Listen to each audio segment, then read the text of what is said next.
విను.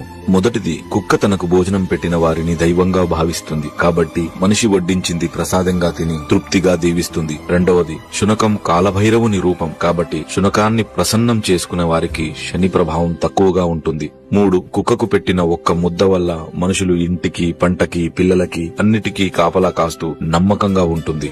4, ఇంటికి జరిగే అరిష్టాన్ని ఆవు గ్రహిస్తే ఇంటికి పొంచి ఉన్న ముప్పుని కుక్క రానివ్వకుండా చేస్తుంది. 5, కుక్క ఒకే జంతువు మనిషి బాధని, కన్నీళ్లను కూడా చూసి అవి తొందరగా పోవాలని, నా యజమాని సంతోషంగా ఉండాలని మనస్ఫూర్తిగా కోరుకుంటుంది.